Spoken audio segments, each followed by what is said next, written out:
Hello friends, मैं हूं राजेंद्र सोलंकी और आप देख रहे हैं मेरी यूट्यूब चैनल। आज हम सीखेंगे कि 90 एंगल कैसे फाइंड आउट किया जाता है। 90 एंगल इसीलिए ज़रूरी है क्योंकि जब भी आप कोई ग्राउंड ड्रॉ करोगे तब उसमें आपको 90 एंगल ढूंढना ही पड़ेगा, नहीं तो आप परफेक्ट ग्राउंड ड्रॉ नहीं कर पाओगे। क्योंकि दोस्तों, आपको यह तो पता होता है कि ग्राउंड की लंबाई कितनी है, ग्राउंड की पौड़ाई कितनी है, मतलब कि लेंथ और विड्थ आपको पता होता है, लेकिन आप सिर्फ लेंथ और विड्थ को जानोगे और उसके हिसाब से ग्राउंड ड्रॉ करने जाओगे तो आप परफेक्ट ग्राउंड ड्रॉ नहीं कर पाओगे। आपको 90 एंगल भी फाइंड आउट करना आना चाहिए। तो आज मेरे इस वीडियो में मैं आपको 3 प्रकारों से 90 एंगल निकालने की मेथड्स सिखाऊंगा, जिससे कि आप कहीं पे भी 90 एंगल अच्छे से फाइंड आउट कर पाओ और ग्राउंड परफेक्ट ड्रॉ कर पाओ। दोस्तों, मैं ये वीडियो पहले आपको इसलिए सिखाना चाहता हूँ क्योंकि अब से मैं डिफरेंट टाइप्स के गेम्स के ग्राउंड ड्रॉ करने वाली वीडियो की सीरीज़ बनाने जा रहा हूँ, लेकिन उससे पहले आपको 90 एंगल फाइंड आउट करना ज़रूर सीखना पड़ेगा। इसीलिए इस वीडियो से मैं स्टार्ट कर रहा हूँ। ओके दोस्तों, तो हम पहला मेथड सीखते हैं।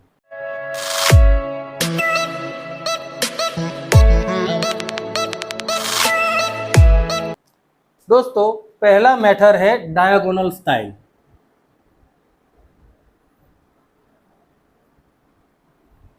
डायगोनल स्टाइल दोस्तों, जब भी आप ग्राउंड ड्रॉ करोगे तब आपको लेंथ पता होगी और विड्थ पता होगी, लेकिन डायगोनल आपको फाइंड आउट करना पड़ेगा। हम यहाँ पे वॉलीबॉल के ग्राउंड का एग्जांपल लेंगे। जैसे कि वॉलीबॉल के ग्राउंड की लेंथ होती है 18 मीटर। लेंथ है यहाँ पे 18 मीटर और उसकी विड्थ है 9 मीटर। ओके, तो दोस्तों यहाँ पे हमको पता है कि वॉलीबॉल के ग्राउंड की लेंथ है 18 मीटर और वॉलीबॉल के ग्राउंड की विड्थ है 9 मीटर। लेकिन अगर आप सिर्फ लेंथ और विड्थ को देखते ही ग्राउंड ड्रॉ करोगे तो कई बार क्या होगा कि आपकी लेंथ है 18 मीटर और आपने बना दिया यहाँ पे 9 मीटर का उसका विड्थ। लेकिन यहाँ से भी आप जब 18 मीटर करोगे और आपका ग्राउंड कई बार ऐसा टेढ़ा मेढ़ा हो जाता है, ये 9 मीटर। अगर आपने परफेक्ट डायगोनल नहीं निकाला होगा, बराबर है, तो होगा क्या कि आपका ग्राउंड टेढ़ा मेढ़ा बनेगा, आपका ये परफेक्ट 90 एंगल नहीं बनेगा। ओके, आपका ये परफेक्ट 90 एंगल नहीं बनेगा। तो अगर हमें ये परफेक्ट 90 एंगल बनाना है तो हमें कौन सा फॉर्मूला यूज करना है वह हम सीखेंगे। दोस्तों, हमारे फिजिकल एजुकेशन में हम जब यहाँ पे डायगोनल निकालेंगे तो हम फॉर्मूला के अंदर लेंथ और विड्थ मतलब L और W का यूज करेंगे जब हम डायगोनल निकालेंगे तब। तो जब हम डायगोनल निकालेंगे तब उसका फॉर्मूला होगा D in under root length square plus width square. Okay, ये उसका फॉर्मूला हम लगाएंगे। अब हमारे पास यहाँ पे लेंथ कितनी है, लेंथ है 18, तो 18 मीटर का स्क्वायर। ओके, और हमारी विड्थ कितनी है, तो विड्थ होगी हमारी 9 मीटर, तो 9 का स्क्वायर मतलब विड्थ का स्क्वायर प्लस 9 का स्क्वायर इन अंडर रूट। अब हमको जो स्क्वायर है उसका नंबर चाहिए, मतलब 18 को हम स्क्वायर करेंगे। 18 का स्क्वायर होगा 324। ओके, 18 का स्क्वायर होगा 324 और 9 का स्क्वायर बहुत इजी है 81। ओके, अब इन दोनों को प्लस करना है। अंडर रूट हमने अभी भी इनको अंडर रूट से अभी भी बाहर नहीं निकाला है, तो 324 प्लस 81 इज इक्वल टू 405। अब जब भी आप कैलकुलेटर के अंदर जिस अंडर रूट वाला सिंबल निकालोगे तो यूज क्या करना है, आपको अंडर रूट वाला सिंबल के ऊपर आपको क्लिक करना है, बाद में आपको वहां पे लिखना है 405, तो आपको अंडर रूट का आंसर मिल जाएगा। जब भी आप ऐसा करोगे तो 405 को जब आप अंडर रूट से बाहर निकालोगे तो आपका आंसर आएगा 20.12। आप भी अभी वीडियो देखते देखते वीडियो को पॉज करो और चेक कर लो पहले अंडर रूट करना है, बाद में 405 लिखना है। आपका आंसर आएगा ये 20.12, जितने की क्रिकेट की पिच की लंबाई होती है, लेंथ होती है, 20.12 आपको याद रखना है। ये हो गया हमारा डायगोनल। दोस्तों याद रखिए, पहले हमारे पास सिर्फ लेंथ था और विड्थ थी, अब हमारे पास यहाँ पे डायगोनल भी आ गया है। तो अब डायगोनल को कैसे यूज करना है वह हम सीखते हैं। ओके दोस्तों, तो डायगोनल है 20.12। अब आपको क्या करना है, आपको एक लेंथ, जैसे कि हमारी लेंथ यहाँ पे है 18, तो 18 मीटर की एक लाइन आपको पहले बना लेनी है। ये होगी हमारी बेस लाइन, ये हमने बेस लाइन बनाई है। इसके ऊपर से ही हम अब डायगोनल यूज करके ग्राउंड का 90 एंगल निकालेंगे। अब आपको पता है कि हमारा जो बेस लाइन है वो 18 मीटर की है। अब हमको क्या करना है, 18 मीटर के एक एंड से 9 मीटर का एक यहाँ पे आर्क लगाना है, क्योंकि हमको विड्थ भी तो चाहिए। तो हम 9 मीटर का एक आर्क यहाँ पे लगाएंगे, और दूसरा यहाँ से हम यहाँ तक कौन सा लगाएंगे, डायगोनल लगाएंगे। याद रखना, डायगोनल हम यूज करेंगे कितना, 20.12, और यहाँ से यहाँ तक का हमने जो लाइन अभी मेजर किया है वो होगा 9 मीटर का।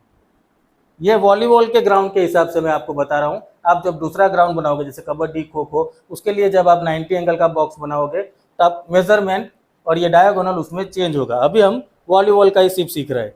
अब हमको क्या करना है, यहाँ पे हमारा जो 18 मीटर का दूसरा जो पॉइंट है, अब यहाँ से भी हम यहाँ तक का, जैसे हमने यहाँ पे क्रॉस ये डायगोनल लगाया, वैसे हम यहाँ से यहाँ तक का डायगोनल लगाएंगे। ओके, याद रखना ये वाला भी होगा 20.12 का डायगोनल, जैसे जो हमने डायगोनल फाइंड आउट किया है। और दूसरा हम यहाँ से यहाँ तक का एक 9 मीटर का भी आर्क लगाएंगे। ओके, और मैंने जो अभी ड्रॉ किया है वो मैं विदाउट मेजरमेंट कर रहा हूँ, जस्ट सिखाने के लिए, इसलिए थोड़ा इधर उधर वो हो गया है। लेकिन जब भी आप उसको ग्राउंड के ऊपर ड्रॉ करोगे तो यहाँ से ये आपका जो 9 मीटर का जो ये बनेगा, जहाँ पे आपका डायगोनल का आर्क और यहाँ से विड्थ का आर्क दोनों जहाँ पे ज्वाइन होंगे, वहाँ पे आपका परफेक्ट 90 एंगल बनेगा। यहाँ पे 90 एंगल बनेगा। मैंने अभी ग्राउंड जो ड्रॉ किया है वो थोड़ा इधर उधर है, तो यहाँ से वो परफेक्ट नहीं बन रहा है, लेकिन आपका परफेक्ट स्क्वायर बनेगा तो यहाँ से यहाँ तक का एक लाइन बनेगा, तो ये भी आपका 90 एंगल बन जाएगा। ओके, और यहाँ से यहाँ तक का भी आपका 90 एंगल ये बनेगा। अब ये मत सोचिए कि राजू सर ने यहाँ पे ये लाइन जो बनाई है वो इधर से अलग है और इधर से अलग है। मैंने विदाउट मेजरमेंट ये किया है, इसलिए ये ऊपर नीचे हो गया है। लेकिन आप जब भी इसको अप्लाई करोगे ग्राउंड के ऊपर, वैसे ही यहाँ पे जैसे मैंने सिखाया, तो आपका परफेक्ट 90 एंगल ही बनेगा। तो दोस्तों याद रखिएगा, आपको परफेक्ट 90 एंगल निकालना है तो ये डायगोनल वाला जो ये मेथड है वो आप यूज़ कर सकते हो। अगर इसमें आपको कुछ कन्फ्यूज़न हो तो आप नीचे कमेंट में मुझे ज़रूर पूछ सकते हो। दोस्तों डायगोनल मेथड के बाद दूसरा मेथड है पाइथागोरस मेथड।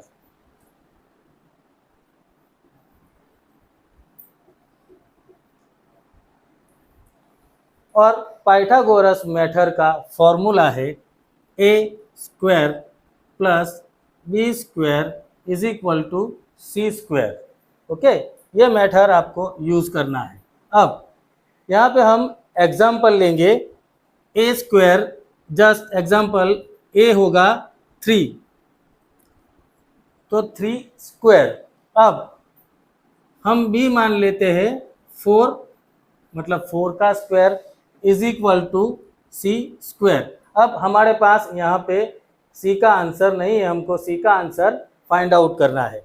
तो 3 का स्क्वायर हो जाएगा 9, प्लस 4 का स्क्वायर हो जाएगा 16, लेकिन हमारे पास अभी भी सी का आंसर नहीं है। अब 16 प्लस 9 इज इक्वल टू 25,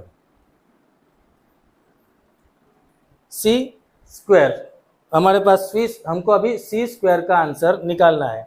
अब सी स्क्वायर हमारे पास नहीं है, तो अगर सी के स्क्वायर को हमको निकालना होगा तो हमको इसको अंडर रूट करना पड़ेगा।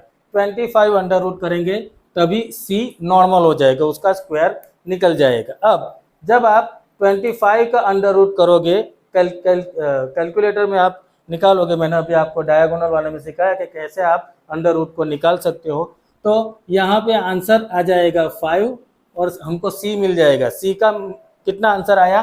5।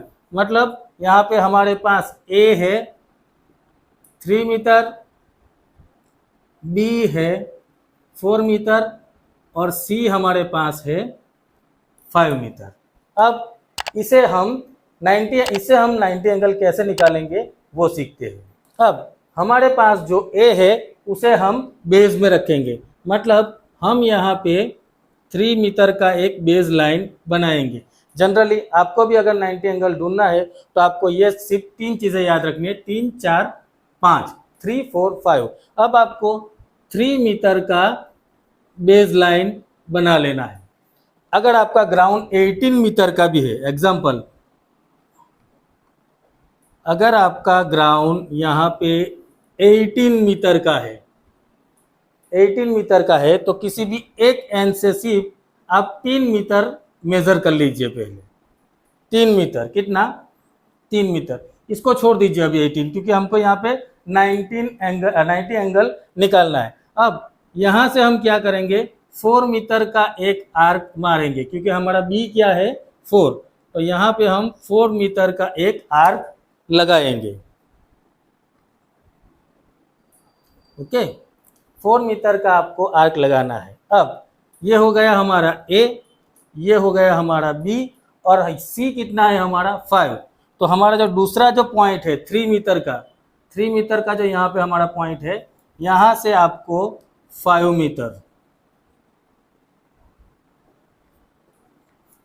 मीटर का एक आर्क लगाना है। ओके, मतलब हो जाएगा यहाँ पे 3 4 5, और ये होगा आपका सी, ए बी सी, जो हमने यहाँ पे फॉर्मूला से आंसर निकाला था। अब आपका जो 4 मीटर जहाँ पे ज्वाइन होता है, 4 और 5 मीटर जहाँ पे ज्वाइन होता है, वहाँ पे आप ये एक लाइन बनाएंगे। याद रखना, यहाँ पे आपको लाइन नहीं बनाना है। मैंने जो रेड कलर से लाइन खींचा था वो सिर्फ मेज़र करने के लिए, वहाँ पे आपको लाइन नहीं बनानी है, सिर्फ आपको मेज़र करना है। अब 3 4 5 हमेशा ऐसे ही जाना चाहिए। ये पॉइंट आप निकालिए, यहाँ से ये 3 आया, यहाँ से ये 4 गया, और यहाँ से ये 5, या फिर यहाँ से आप 4 मीटर का आर्क लगाएंगे 3 मीटर के एक पॉइंट से, दूसरे 3 मीटर से आप 5 मीटर का आर्क लगाएंगे, और यहाँ पे जो बनेगा वो होगा आपका 90 एंगल। ये आपका 90 एंगल बन जाएगा। तो ये दूसरा मेथड है पाइथागोरस। आप गूगल पे भी सर्च करोगे तो पाइथागोरस थ्योरम आपको पता चल जाएगा। ये सिर्फ हमने यहाँ पे 3 4 5 से यूज़ किया है। अगर आपको बड़ा ग्राउंड ड्रॉ करना हो तो वहाँ पे यह मेजरमेंट चेंज हो जाएगा, लेकिन आप सिंपल 3 4 5 याद रखिए, इससे आपका परफेक्ट 90 एंगल हमेशा बन जाएगा। अब हम सीखते हैं तीसरा मेथड। दोस्तों, तीसरे मेथड का कोई नाम नहीं है। ये मेथड मैं आपको इसलिए सिखाना चाहता हूँ कि अगर कई बार आपके पास मेजर टेप नहीं है, फिर भी आपको किसी लाइन का 90 एंगल निकालना हो तो आप कैसे निकाल सकते हो। तो आपको करना क्या है, जैसे कि मेरे पास अभी ये 2 पेन है, तो आपके पास पेन होगी या फिर 2 सरिया भी आप यूज़ कर सकते हो। यहाँ पे इन दोनों को तार से बांध लीजिए, मतलब दोनों को तार से बांध लीजिए। आपके पास वो चीज़ होनी चाहिए जो कैसी बनेगी, एक तरफ यहाँ पे एक सरिया होगा और यहाँ से तार से उसको बांधना है, और यहाँ पे दूसरा सरिया आपके पास होगा। बस ये दोनों चीज़ों को आपको यूज़ करना है। कैसे यूज़ करना है वो मैं आपको बता देता हूँ। आप पहले एक लाइन बना लीजिए, कोई भी एक बेस लाइन बना लीजिए। ओके, अब आपको क्या करना है, यहाँ से लेके यहाँ तक, ये जो आपका पॉइंट है, इस पॉइंट को यहाँ पे रखना है और दूसरी साइड जो जिसे हमने तार से बांधा हुआ है उससे यहाँ तक हमको लाइन बना लेना है। ओके, अब इससे हम क्या करेंगे, यहाँ से सीधा सर्कल हम बनाएंगे।